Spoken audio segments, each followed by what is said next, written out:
You'll just bear with me here for just a moment.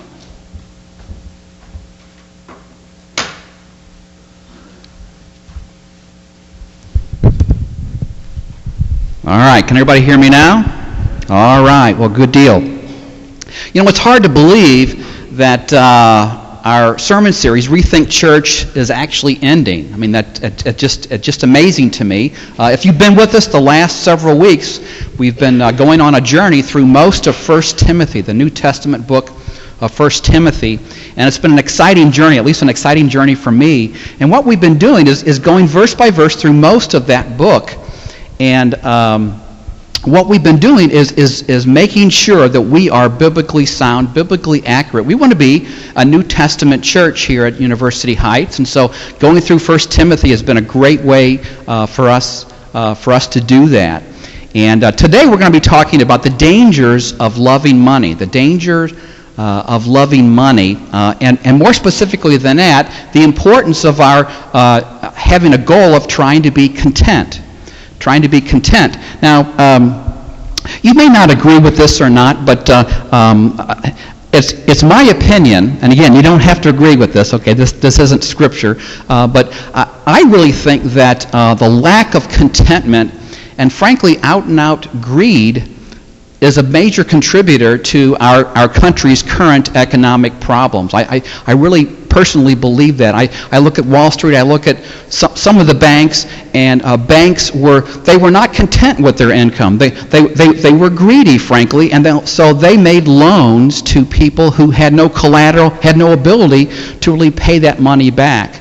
On the other hand, I would say that there are some borrowers, some common citizens like you and I perhaps, that were also not content, and we made the big mistake of overextending ourselves, taking out loans for things that we really couldn't afford in the first place, and so here we are in our recession, and here we are with this economic problem that has not only impacted our country, but also much of the world as well.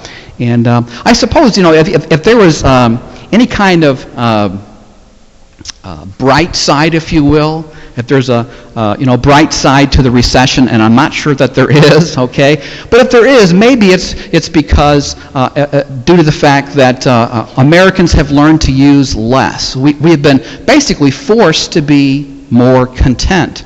I was reading an article in U.S. News and World Report from several months ago, and it was talking about how Americans have cut back. For instance, many Americans have eliminated their home phones, okay? They've eliminated their landlines, and they're only using their cell phones. Some of you, I know, have in fact done that. Other Americans are either cutting back dramatically or totally eliminating cable TV because it's just too expensive. Other Americans, I really like this one because this is so unique, and that is, many Americans are only going shopping when they need to go shopping. They're not going just for pleasure, just to go spontaneously. And when they go shopping, they're actually only spending money buying things that they really need. That's a unique idea, isn't it?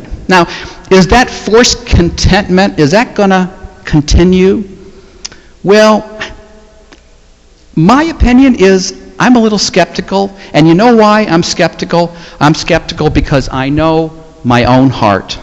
I know that there are times, and maybe you can identify with this, when I am just not content. And frankly, I would even have to be bold and just admit to you all that sometimes I'm just out and out greedy. I mean, I am. I'm just out and out greedy. I'm not content at times with what God has provided me. And maybe you can identify with that. Why is it, for instance, that we look at our television sets and it's just not big enough. We just have to get a bigger television set. Why is it that some of us stand in front of our closets and we look at these full closets, lots of clothes, lots of shoes, and we stand there and we say, you know, I don't have anything to wear. I have nothing to wear. Why do we do that? And why do we say, you know, this cell phone, it's over a year old. I have to get rid of this thing. This thing is ancient. Why do we do that? It's because my heart, and perhaps your heart as well, is we struggle with this idea of contentment. We always want more. We always want newer, fresher, better, faster, more dynamic, all that stuff. And so that's why we're talking about the dangers of loving money this morning.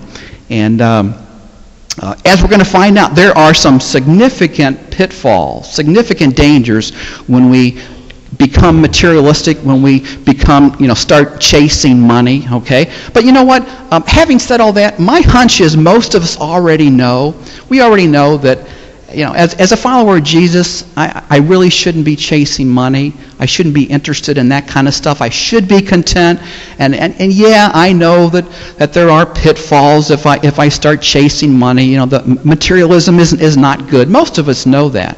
And because of that, yes, we're going to talk about the dangers of loving money today, but what I really want to focus on the most today is, very practically speaking, how can we break the power of greed? How can we become content? How can we battle this urge inside of us? Always want newer and better and fresher and better, faster and newer. How can we do that? And we're going to spend probably like the last third of the sermon talking very practically about that.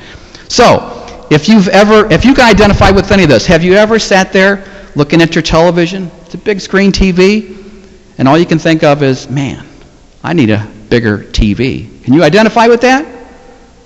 If so, maybe you need to hear this sermon. Or maybe if you've got a cell phone, it's only a year old, maybe a year and a half old, but if you ever look at it and you say, man, I'd like that new iPhone. Mine's over a year old.